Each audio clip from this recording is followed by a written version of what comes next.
ഭക്തരുടെ ഒരു വർഷം നീണ്ട കാത്തിരിപ്പിന് പരിസമാപ്തി കുറിച്ചുകൊണ്ട് യാഗഭൂമിയായ കൊട്ടിയൂർ വീണ്ടും ഒരു ഉത്സവകാലത്തിലേക്ക്. കൊട്ടിയൂർ വൈശാഖ മഹോത്സവത്തിന്റെ ഭാഗമായി ഇന്ന് നെയ്യാട്ടം നടക്കും. പെരുമാൾക്ക് അഭിഷേകം ചെയ്യാനുള്ള നറുനെയ്യടങ്ങിയ കലശപാത്രങ്ങളും നെയ്ക്കെണ്ടികളുമായി മണത്തണ ചപ്പാരം ക്ഷേത്രത്തിൽ നിന്നും നെയ്യമൃത സംഘം കൊട്ടിയൂരിലേക്ക് പുറപ്പെട്ടു. ഇന്ന് അർദ്ധരാത്രിയോടെയാണ് നെയ്യാട്ടം നടക്കുക. 28 ദിവസം നീണ്ടുനിൽക്കുന്ന കൊട്ടിയൂർ വൈശാഖ മഹോത്സവത്തിന് ഇന്ന് തിരി തെളിയും.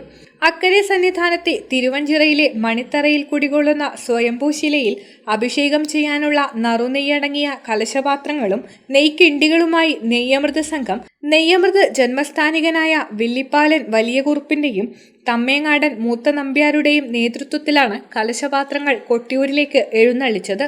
കഠിനവ്രതം നോറ്റ് വിവിധ മഠങ്ങളിൽ നിന്നും മണത്തണയിലെത്തിയ നെയ്യമൃത സംഘം ഇന്നുച്ചയോടെ കൊട്ടിയൂരിലെത്തി. ഓങ്കാരം വെളിമുഴക്കിയാണ് നെയ്യമൃത സംഘം കൊട്ടിയൂരിലേക്ക് കാൽനടയായി യാത്ര തിരിക്കുന്നത്. വയനാട്ടിലെ മുതിരേരിക്കാവിൽ നിന്നുള്ള പരാശക്തിയുടെ വാളെഴുന്നള്ളിച്ച് സന്ധ്യയോടെ ഇക്കരെ ക്ഷേത്രത്തിലെത്തിക്കും. മുതിരേരി വാൾ ഇക്കരെ കൊട്ടിയൂരിൽ എത്തിയ ശേഷം ചോതിവിളക്ക് തെളിക്കുന്നതോടെയാണ് നെയ്യമൃത സംഘം അക്കരെ സന്നിധിയിലേക്ക് പ്രവേശിക്കുക. നെയ്യാട്ടം അർദ്ധരാത്രിയോടെയാണ് നടക്കുന്നത്. മണിത്തറയിലെ സ്വയംഭോവിൽ അഭിഷേകം ചെയ്യാനുള്ള നെയ്യെഴുന്നള്ളത്തിന് ചൊക്ലിക്കടുത്തെ നെടുമ്പുറത്തെ വില്ലിപ്പാലൻ വലിയ കുറുപ്പും കുറ്റ്യാട്ടൂരിലെ തമ്മേങ്ങാടൻ വലിയ നമ്പ്യാരുമാണ് നേതൃത്വം നൽകുന്നത്. നെയ്യമൃത സംഘം ബാവലിക്കെട്ടിൽ കർമ്മങ്ങൾ നടത്തി കുളിച്ച് അക്കരയ്ക്ക് നീങ്ങും.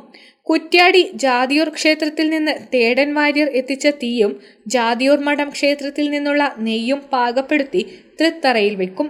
വില്ലിപ്പാലൻ കുറുപ്പിന്റെ നെയ്യമൃത് ആദ്യവും തമ്മേങ്ങാടൻ നമ്പ്യാരുടെ നെയ്യമൃത് രണ്ടാമതും തൃക്കടാരി ഏറ്റുവാങ്ങി അഭിഷേകത്തിനായി ഉഷകാമ്പ്രം നമ്പൂതിരിയെ ഏൽപ്പിക്കും.